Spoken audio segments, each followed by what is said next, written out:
Salve galera, Daniel Fábregas aqui, estamos no nosso terceiro dia dos nossos estudos e tá sendo muito bom para mim ter vocês aqui com a gente. Já estamos recebendo os feedbacks de vocês, já estamos anotando, já estamos guardando, tentando melhorar sempre.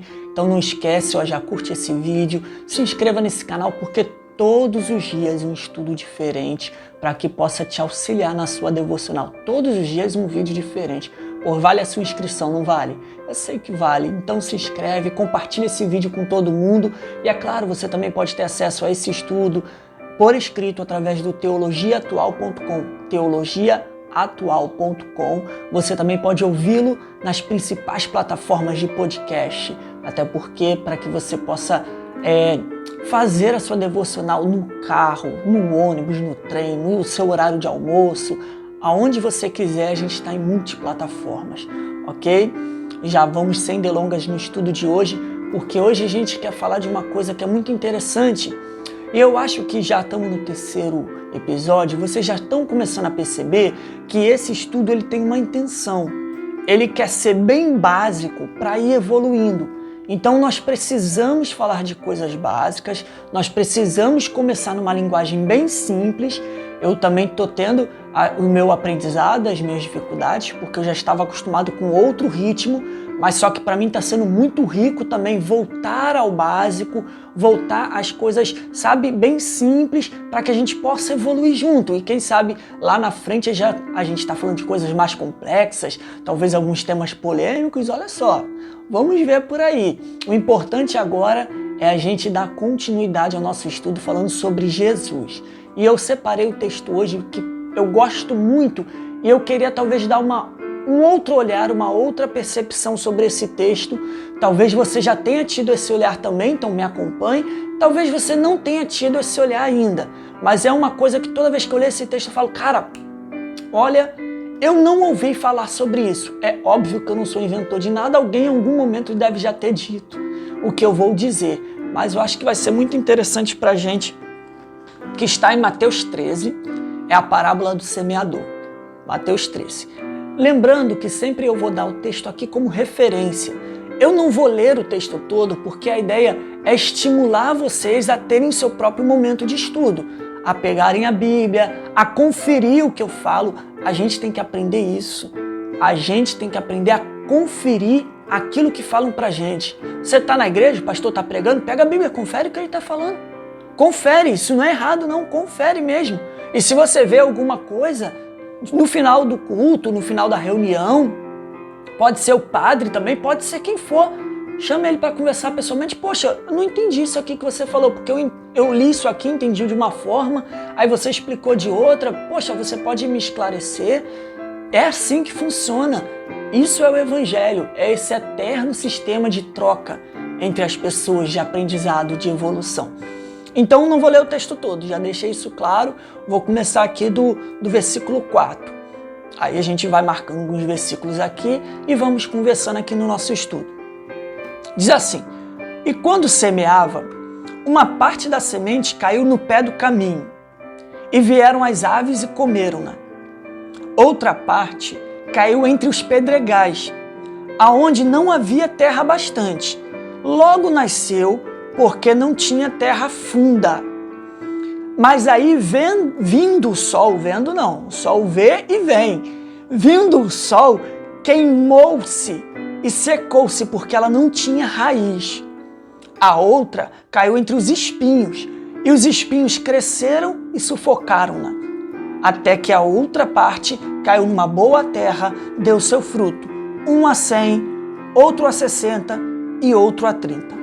Quem tem ouvidos para ouvir, que ouça.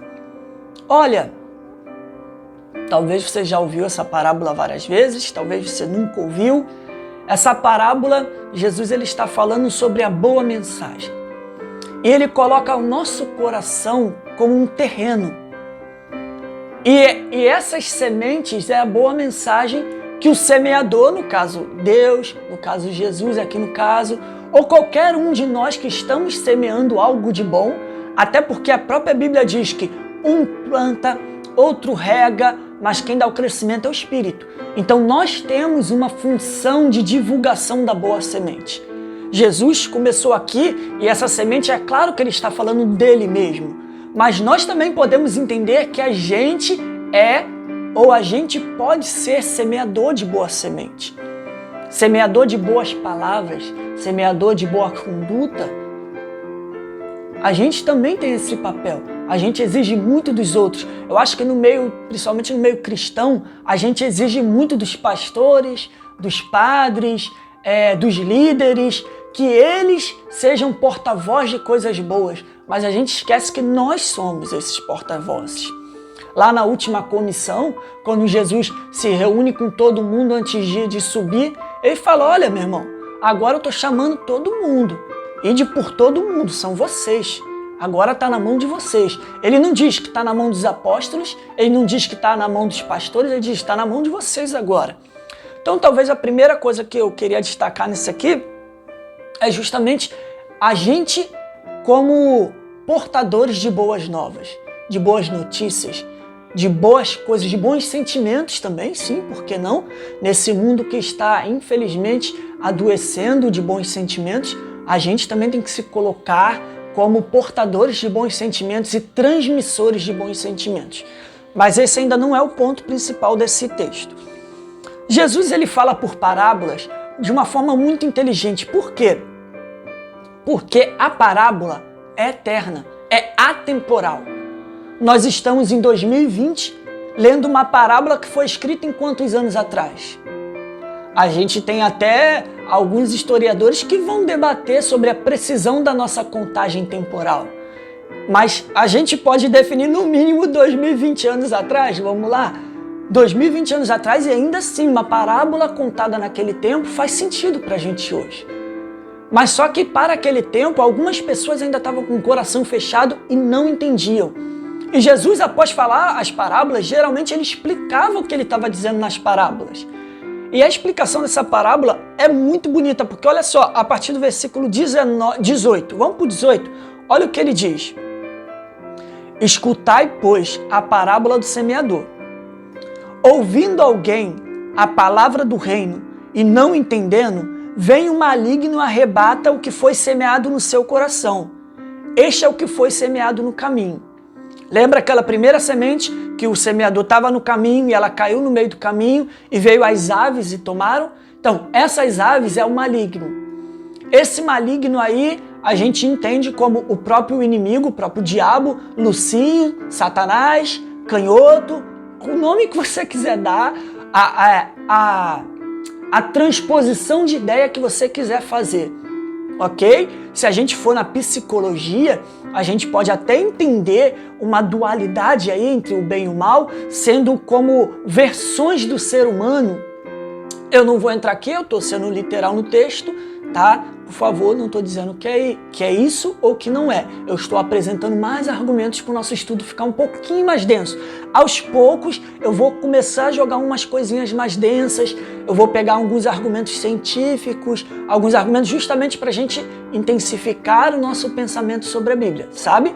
Mas eu nunca vou negar o que a própria Bíblia diz. Se a Bíblia, Jesus está dizendo que é o maligno, eu vou dizer, é o maligno, ok? Eu só estou colocando mais lentes sobre a mesma questão para que a gente possa ter mais argumento e mais pensamento sobre o assunto.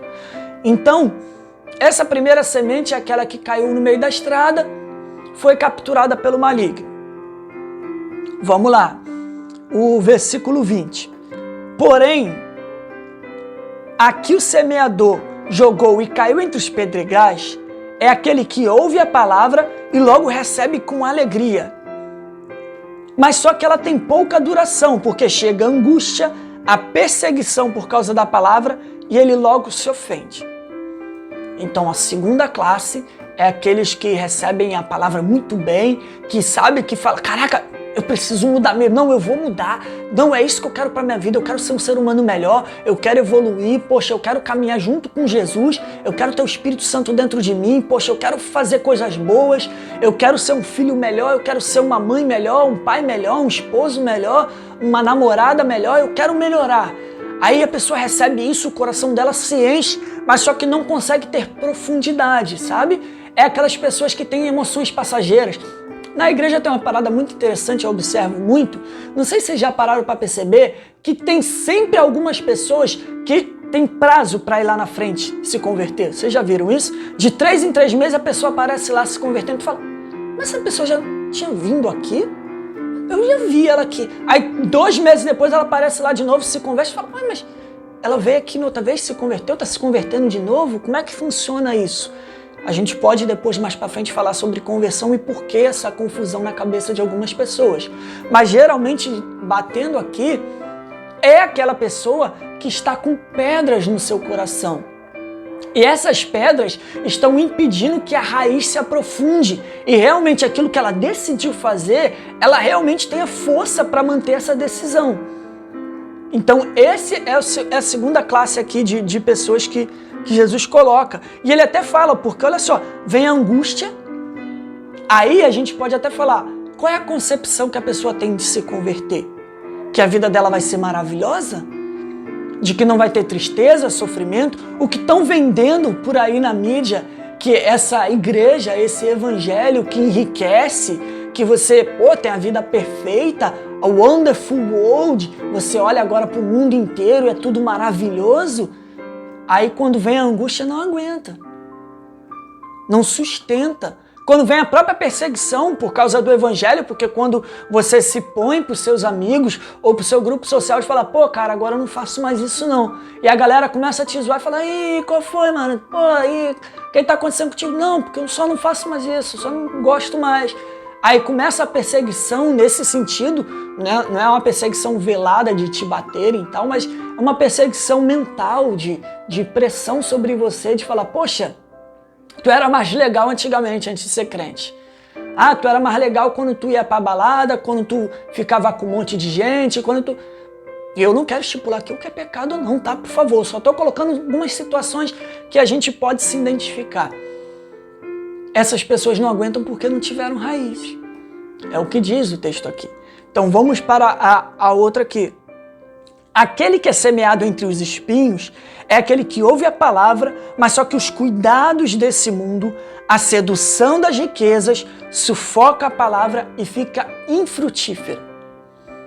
É a pessoa que recebe o evangelho, recebe as boas novas, recebe a possibilidade de uma vida melhor, mas só que quando ele olha para o mundo, ele fala, não, eu tenho que lutar muito para ganhar dinheiro, eu tenho que correr atrás da minha vida, e esquece de viver a própria vida. Porque o evangelho, ele não te tira dessa vida. O evangelho é uma ferramenta de melhoramento da sua vida. Você se torna, repito o que eu falei no primeiro programa, se o evangelho não te faz um ser humano melhor, você não entendeu nada do evangelho. Nada, nada, nada do evangelho. O evangelho, ele não pode criar pessoas intolerantes, não pode criar pessoas que tenham preconceitos, ele não pode criar pessoas que sejam impositivas, porque o evangelho é o oposto disso tudo. O evangelho é libertação. Então, as pessoas que se viram para essa vida nesse sentido do cuidado material, do cuidado das coisas, em detrimento de todas as outras, quantas pessoas que às vezes pensam assim, eu preciso dar para o meu filho uma vida que eu nunca tive. Aí trabalha, estuda, trabalha, mas só que não percebe que às vezes o que o filho precisa é um tempo de qualidade, é um olhar mais afetivo. São coisas que a gente tem que parar para pensar. O evangelho, ele traz a gente para essa questão mesmo. Você está vendo? Essa questão da família, essa questão do cuidado, essa questão do afeto, essa questão do tempo, o que você faz com o seu tempo. Será que você está gastando tanto o seu tempo para correr atrás da vida e você está esquecendo que você está perdendo a sua vida correndo atrás da vida? A gente tem que refletir sobre essas coisas. E ele vai falar, até que o último foi semeado na boa terra, é aquele que ouve, compreende a palavra, dá fruto e ele produz 100, 60 e outro 30. Uma questão que eu queria levantar para vocês é a seguinte, talvez em muitas fases da nossa vida a gente se identifique com terras diferentes. Tem muita gente que pensa, poxa, mas eu não sou assim. Eu já tentei o evangelho e não consegui, fracassei. Então não é para mim, porque eu sou o pedregoso, eu sou aquele que está entre os espinhos, eu sou aquele que está no caminho. E a gente tem essa percepção como se fosse fechado, sabe? Existem pessoas que é só meio do caminho. Existem pessoas que é só pedregais. Existem pessoas que é só espinhadeiros. Existem pessoas que é só terra boa. Então, se você não é terra boa, você é um dos outros e você nunca será terra boa. E o olhar que eu quero trazer para esse estudo e o olhar que eu quero trazer para vocês é um olhar que mudou a minha percepção, que é: eu já fui terra ruim. Quando fala aqui da terra pedregosa, presta atenção que interessante. Não diz se a terra é fértil ou não. Só diz que ela tem muita pedra. Na verdade, eu posso entender que a terra é fértil porque diz que a semente brota rápido. Ela só não consegue ter raiz porque tem muita pedra. Quando vai falar da terra com espinhadeiro, ela não diz que a terra é infértil. Ela só diz que é uma terra que tem muito espinhadeiro. E ela diz que a semente caída lá, ela nasce. Então nasceu os espinhadeiros e nasceu a semente que caiu. Então eu posso deduzir que é uma terra fértil, mas só que com espinhadeiros. Talvez a gente tenha essa percepção e a gente não entende que a nossa terra, às vezes, só está num momento com pedra, só está num momento com espinhadeiros. O que a gente precisa é tirar as pedras. O que a gente precisa é trabalhar para arrancar os espinhadeiros. Só que você vai ter trabalho, você vai se machucar, você vai ter que suar. Eu acho até que essa concepção, para mim, essa concepção de Jesus, quando ele fala da terra fértil, ele está falando isso como um exemplo a ser alcançado. Não necessariamente que existem pessoas que nascem assim, ou que são assim. Eu acho, é uma concepção que eu posso colocar, e por favor, aí é uma interpretação do texto. Eu acho que nós podemos na nossa vida passar por fases que são essas terras. Às vezes nós estamos numa fase de meio de caminho. Nada que a gente faz frutifica. Toda boa semente que a gente consegue, sabe nossos projetos para o futuro? Sabe nossos projetos estudantis, econômicos, sentimentais, familiares? Caraca, a gente tem uma boa ideia, uma boa semente. A gente coloca ali, não dá certo, parece que some a ideia, parece que nada funciona. Às vezes, a gente está na empolgação, a gente começa a fazer um trabalho, a gente começa a fazer algum projeto, às vezes até mesmo no caminhar com Deus, a gente começa a ler na Bíblia, começa a fazer as coisas e passou a emoção, passou, a gente desanima. É uma fase. Às vezes não, a gente está ali fazendo, mas sabe, é difícil, cara, é trabalhoso. Sabe quando algo parece que está dando mais trabalho do que deveria? É porque a gente está numa fase de espinhadeiros. E é muito fácil, quando a gente está numa dessas fases, a gente olhar para quem está produzindo, para quem está dando fruto e falar: eu não sou igual a ele, isso não é para mim. Eu nunca vou fazer isso, isso não é para mim. E aí então a gente desiste. Aí a terra com pedra fica com pedra e seca. Aí a pedra com espinho fica com espinho, com capim, com pé de mamona. Apesar que mamona tem umas propriedades maneirinhas, mas só estou dando um exemplo aqui de tantas outras coisas que são infrutíferas que nascem. E a gente precisa entender que nós temos que trabalhar a terra que nós somos. Entender que terra que nós estamos sendo, qual é a fase da vida que nós estamos vivendo. Trabalhar, meu amigo, não adianta todo domingo, de 2 em 2 meses, você se converter. Não adianta de 1 em 1 mês você ouvir uma mensagem e falar: caraca, é isso que eu quero para minha vida, e depois nada. Não adianta você se programar, projetar, ter boas ideias e nunca colocar em prática. Se você não parar para entender em que fase você está, que terra que você é hoje, e aí sim, tirar as pedras se for o caso, tirar os espinhadeiros se for o caso, para que a boa semente possa produzir fruto em você. Aí sim, quando ela produzir, ela dá frutos. E olha, um detalhe, uns dão 100, outros 60, outros 30. Cada pessoa é uma árvore que frutifica num tempo diferente e numa quantidade de frutos diferente. E está tudo bem. Ele não diz que o de 30 é inferior ao de 60 ou vice-versa. Ele diz que a terra boa é boa e vai frutificar aquilo que você tem para frutificar no tempo que você tiver para frutificar. Tranquilo? Eu espero que tenha ajudado em alguma coisa esse estudo. Eu espero que possa ser um auxiliar na sua devocional. Não esquece, curta o vídeo, compartilhe com seus amigos, põe lá nos grupos lá o link desse vídeo, se inscreva nesse canal e ouça nas principais plataformas de podcast. Leia também lá o estudo escrito para dar uma moral pro nosso canal aqui, pro nosso trabalho, tá bom? Paz para todos. Valeu!